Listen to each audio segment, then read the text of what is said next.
আয়ুষ্মান ভারত যে ফর্মটি আছে সেই ফর্মটি আপনারা কীভাবে ফিল আপ করবে স্টেপ বাই স্টেপ আমি আপনাদেরকে দেখিয়ে দেবো।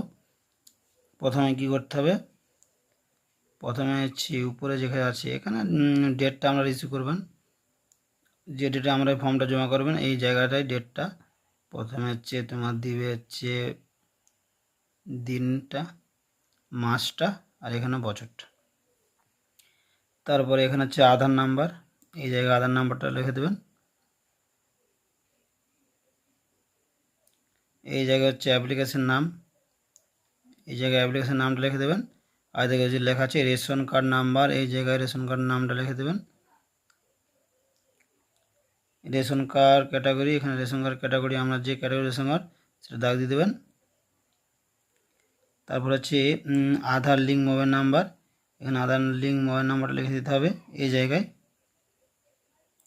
তারপর জেন্ডার আমরা মেল ফিমেল আদার্স, ছেলে না মেয়ে, মেয়ে হলে হচ্ছে দাগ দেবেন এখানে, মেয়ে হলে এই জায়গায় দাগ দেবেন, ছেলে হলে এই জায়গায় দাগ দেবেন।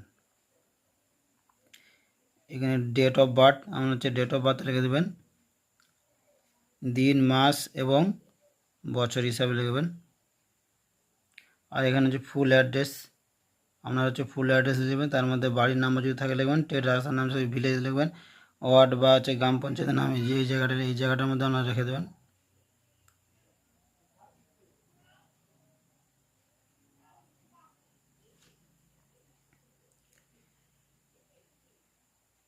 তারপরে এই জায়গাটা হচ্ছে আপনার ডিস্ট্রিক্ট, এখানটা আপনার হচ্ছে ব্লক, আর যেখানে আপনার গ্রাম পঞ্চায়েত।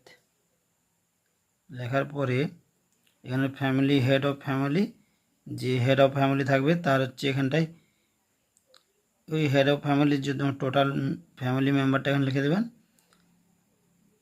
আর হচ্ছে প্যান, এখানটা হচ্ছে আপনার প্যান নাম্বারটা লিখে দেবেন, ওই যে হেড অফ ফ্যামিলির প্যান নাম্বারটা জায়গাটা লিখতে হবে।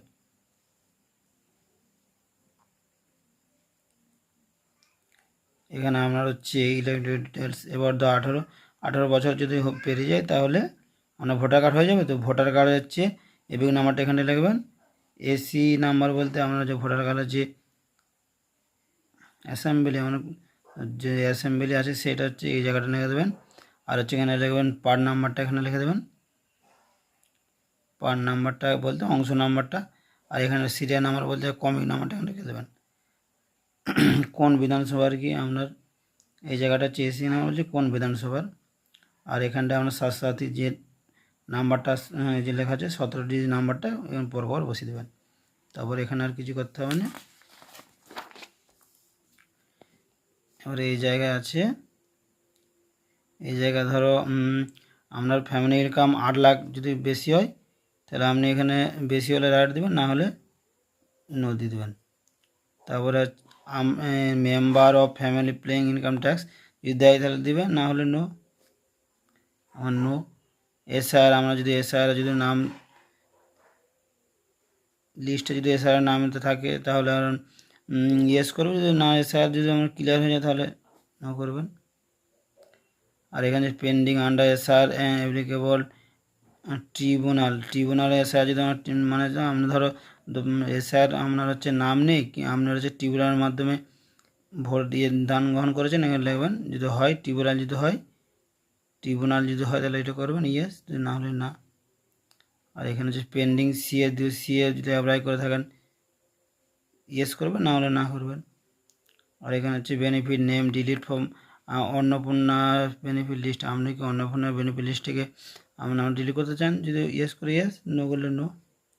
আর হচ্ছে পার্সোনাল নোট এলিভ ইউর পারমানেন্ট শিফট, আপনি কি পারমানেন্ট শিফট হয়েছেন কোনো জায়গায় সেটা ইয়েস হলে ইয়েস, নো হলে নো দিয়ে এখানে যে ডিক্লারেশনে ক্লিয়ার করে আপনার এখানটায় এই জায়গাটি অনেকটা সই করে দেবেন। সই করার পরে এগুলো যে আপনার যে আশাকর্মীরা এখন এই জায়গাটা আশাকর্মীরা এই ফর্মটা দিচ্ছে, তাহলে এই জায়গাটাই ওইখানটা ইয়ে করবেন, আশাকর্মীরা ওদের ফিল আপ করবে। আর এখানে for official use only official, এগুলো আমাদেরকে ফিল আপ করতে হবে না, এগুলো সব অফিসিয়াল কাজ। এই অফিসিয়াল কাজগুলো অফিসিয়াল থেকে ফিল আপ করে দেবেন।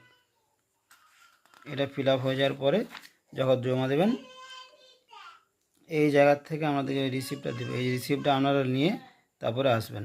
তাহলে জানতে পারলেন কীভাবে এই আয়ুষ্মান ভারত ফর্মটা ফিল আপ করতে হয়। যদি ভিডিওটা ভালো লাগে লাইক শেয়ার কমেন্ট করে দিয়ে যাবেন। দেখা হচ্ছে নেক্সট ভিডিওতে।